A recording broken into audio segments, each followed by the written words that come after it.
فيقول ربي لولا أخرتني إلى أجل قريب فأصدق وأكن من الصالحين। যেই মানুষগুলো দুনিয়ার হায়াতে সম্পদ ছিল, সাদকা করে নাই, সময় ছিল কিন্তু নেক কাজ ভালো কাজ করে নাই, ওই মানুষগুলো মারা যাবার পরে আফসোস করে রবের কাছে ফরিয়াদ করবে, ও রব লাউলা আখারতানি ইলা আজালিন করিব, যদি আমাকে কিছু সময়ের জন্য অবকাশ দেওয়া হইতো, তার মানে রব আমারে যদি আবার একটু দুনিয়ায় যাওয়ার সুযোগ দিতেন, সম্পদ তো রেখে এসেছি, ওয়ারিসরা কাড়াকাড়ি শুরু করে দিয়েছে, রব যদি আবার একটু অবকাশ দিতেন, এইবার দুনিয়ায় গিয়ে সাদকা করতাম, ওয়া আকুম মিনাস সলিহিন। ও রব বিগত হায়াতে ভালো কাজ করি নাই, ভালো মানুষের সঙ্গ নেই নাই, রব এইবার গিয়ে আমি সৎকর্মশীলদের অন্তর্ভুক্ত হয়ে যাইতাম। তার মানে এবার যদি যাইতে দিতেন নেক কাজ বেশি বেশি করতাম।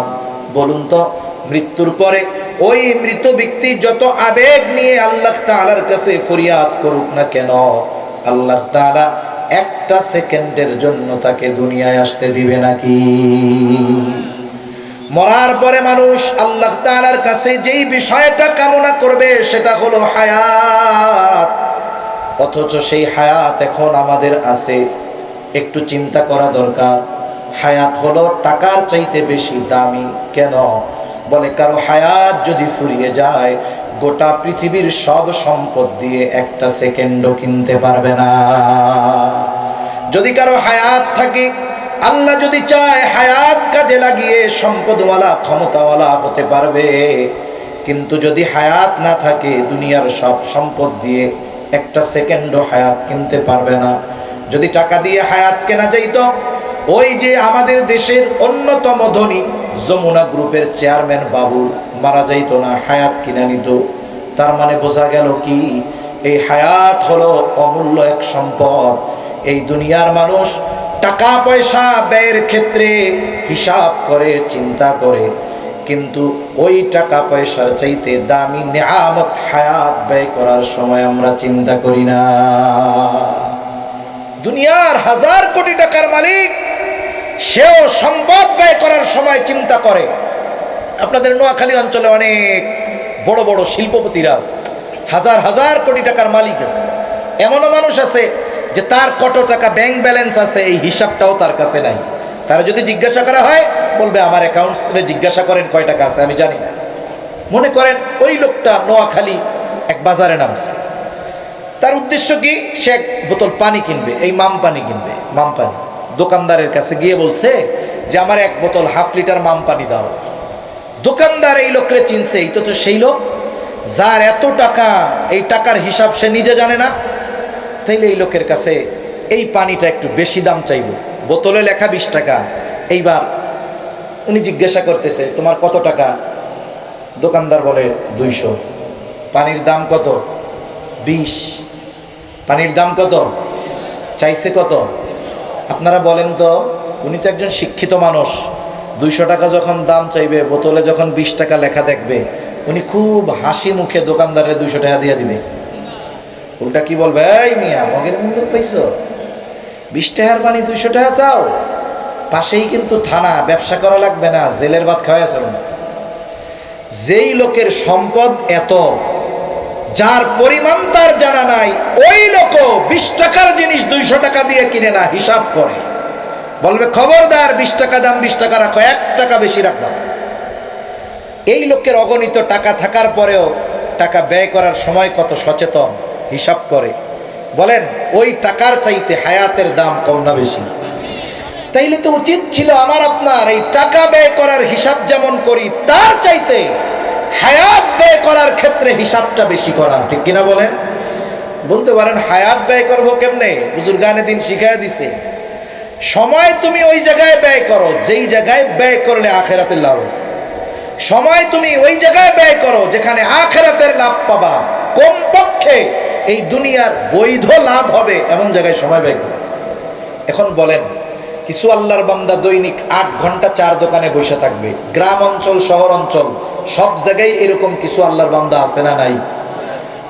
ছেলে 3টা থাকে সৌদি আরব, অনেক টাকা ইনকাম করে, ওনার তো কাম কাজ নাই, কি করবে?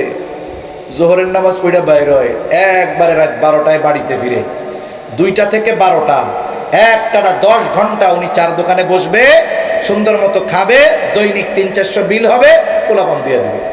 এখন বলেন এই 10 ঘন্টা চার দোকানে বৈশা ওনার আখেরাতের কি লাভ হয়েছে? দুনিয়ার বৈধ কি লাভ হয়েছে? উপরন্ত কি হলো? ওই জায়গায় বসছে, গীবত করছে, এর দোষ ত্রুটি বর্ণনা করছে, সামনে টেলিভিশনের দিকে তাকায় তাকায় নাচ গান দেখছে, শুনছে। তার মানে কি হলো? আখেরাতের লাভ তো বহুদূর, দুনিয়ার বৈধ লাভ তো বহুদূর, বরং পাপের বোঝা নিয়ে দৈনিক বাড়ি ফিরতেছে। ঠিক কিনা বলেন? আমার যে যুবক ভাই কোনো কারণবিহীন ফেসবুকের মধ্যে ঘন্টার পর ঘন্টা আছে, কোনো কারণবিহীন ইউটিউবের মধ্যে ঘন্টার পর ঘন্টা নাচ গান দেখতেছে, কেউ পাবজি খেলতেছে, কেউ ফ্রি ফায়ার খেলতেছে, কেউ বা জুয়া খেলতেছে, আছে না নাই? বলেন তো, এই মোবাইল টিপলো, আখেরাতের কোনো লাভ আছে? দুনিয়ার কোনো বৈধ লাভ আছে? অথচ ওই কাজে তার সময় দৈনিক 10 ঘন্টা শেষ। তার সময়টা কেমনে ব্যয় করব? আমি 1 ঘন্টা এই জায়গায় বসবো, আমার হিসাব হবে 1 ঘন্টা বসলে আখেরাতের লাভটা কি? যদি এমনটা হয়, বলেন চার দোকানে যদি 2 ঘন্টা বসলে আখেরাতে পুলসেরাত বিজলির আকারে পাড়ি দেওয়া যাবে, মিজানের পাল্লা ভারী হবে। তাইলে আমিও একটু ওয়াজ করি যে আগামীকাল থেকে আপনারা প্রত্যেকে 2 ঘন্টা করে চার দোকানে বসবেন। কোনো লাভ আছে চার দোকানে? তাহলে যারা দিনভর মোবাইল টিপতেছে, ফেসবুক চালাচ্ছে, ফ্রি ফায়ার পাবজি খেলতেছে, তারা একটু বলুক যে হ্যাঁ আমার কাছে দলিল আছে, আপনি 2 ঘন্টা মোবাইল এই কারণে টিপেন, তাইলে আপনার আখেরাতের লাভ আছে। তাইলে আমরাও ওয়াজ করি, মুরব্বীরা এত কষ্ট কইরা নড়াচড়ার দরকার কি? পোলার একটা মোবাইল পাঠাইতে গান 5 ঘন্টা ফেসবুক দেখবেন, আখেরাতের লাভ। কোনো লাভ আছে? আপনার সময় হাতে আছে, মাদ্রাসার অভাব নাই, আপনি কোরআন পড়তে পারেন না, কোনো অসুবিধা নাই। আপনি যদি হেফজখানায় গিয়া ওই হাফেজদের পাশে বৈশা বৈশা কোরআন শুনেন, মাদ্রাসা কর্তৃপক্ষ কি বের করে দিবে? বরং আপনারে চা খাওয়াবে, পান খাওয়াবে, দুপুরের সময় হলে বলবে খানাটা আমাগুলোকে খাইয়া যান। এই যে সময়টা কোরআন শোনা হলো, উপকার হলো, কোনো কাজ নাই। আপনি মসজিদে বসে থাকেন, আল্লাহ আল্লাহ করেন, এতেকাফের নিয়তে ঢুকেন, যদি একটু জিমুনি ঘুমও চলে আসে, আপনি কায়েত হইয়া মসজিদে ঘুমায়া থাকেন, 2 লাভ হবে। একটা তো মানুষ যখন ঘুমায়া থাকে, এই উম্মত যখন ঘুম, তার উপর থেকে কলম উঠায় নেওয়া হয়। আপনি আছেন আল্লাহর ঘরে, পবিত্র জায়গায়, আপনি মসজিদে বসে থাকেন, জিকির করেন। তাহলে এইভাবে যদি আমি দৈনিক হিসাব করি যে আমি এই কাজটা করব, এই কাজ করলে আমার আখেরাতের লাভ কি, দুনিয়ার বৈধ লাভ কি, এইভাবে যদি সময় ব্যয় করি, দেখবেন আমার দিনটা অন্যদের চাইতে লম্বা মনে হবে, লম্বা। তা কথা অনেক হয়ে গেল। নবীজি বলেন কিয়ামত ততক্ষণ হবে না যতক্ষণ সময় নিকটবর্তী না হবে। তার মানে সময় থেকে যতক্ষণ বরকত উঠে না যাবে। আর সময় বরকতহীন হয় পাপ কাজের কারণে, আর সময় প্রলম্বিত বরকতময় হয় নেক কাজের কারণে। 4 নম্বর নবীজি বলেন ওয়াতাযহারুল ফিতান, কিয়ামত ততক্ষণ হবে না যতক্ষণ না ফিতনা প্রকাশ পাবে। মুহাদ্দিসিনে কেরাম বলেন এখানে উদ্দেশ্য হলো দাজ্জালের ফিতনা। এই উম্মতের জন্য সবচেয়ে ভয়াবহ বড় ফিতনা হলো দাজ্জালের ফিতনা। প্রত্যেকটা বড় বিষয়ের সূচনা হয় ছোট দিয়ে। বড় ঝড় আসার আগে কি হয়? একটু গুমোট গরম হয়। যখন গরমের একটা ধরন আছে, মুরব্বীরা বুঝবে, ওই ধরনের গরম যখন হয়, তারা বলে কাছাকাছি সময়ে বড় ঝড় বৃষ্টি হইতে পারে। প্রত্যেকটা বড় কিছুর আগে ছোট আলামত হয়। দাজ্জাল এই মহা ফিতনা আসার আগে হাজারো ছোট ছোট ফিতনা আমাদেরকে গ্রাস করার অপচেষ্টা করবে। এই যে সমসাময়িক যত ফিতনার কথা আপনারা শুনেন, কাদিয়ানির ফিতনা, হিজবুত তাওহীদের ফিতনা, এই যে সমকামিতার ফিতনা, তারপরে দেওয়ানবাগির ফিতনা, যত ধরনের ফিতনা, খ্রিস্টান মিশনারির ফিতনা। এই যে বর্তমান সময়ে কি দেখি, বর্তমান সময়ে দেখা যায় মোবাইলে সম্পর্ক করে ধর্মান্তরিত হয়ে যাচ্ছে, কোনো চিন্তা ভাবনা কিচ্ছু নাই। এই যে হাজারো ফিতনা আসতেছে আমাদের সামনে, নাস্তিকতার ফিতনা, এই ছোট ছোট ফিতনাগুলো দাজ্জালের আগমনকে সহজ করতেছে। এটা বড় ভয়াবহ বিষয়। রাসূল আকরাম সাল্লাল্লাহু আলাইহি ওয়াসাল্লাম যখন দাজ্জালের এই ফিতনার কথা সাহাবা ইকরামের সামনে বলছেন, সাহাবা ইকরাম মৃত্যুর ব্যাপারে কোনো পরোয়া করতেন না, বরং তাদের মনের চাওয়া তো এরকম ছিল যে আমার জীবন যদি 100 হইতো, আমি 100 বার আমার জীবন আল্লাহর রাস্তায় কোরবান করতাম। তারা তো মৃত্যুর ব্যাপারে পরোয়া করতো না, কিন্তু দাজ্জালের এই ফিতনার ব্যাপারে তারা ভীত চিন্তিত ছিল।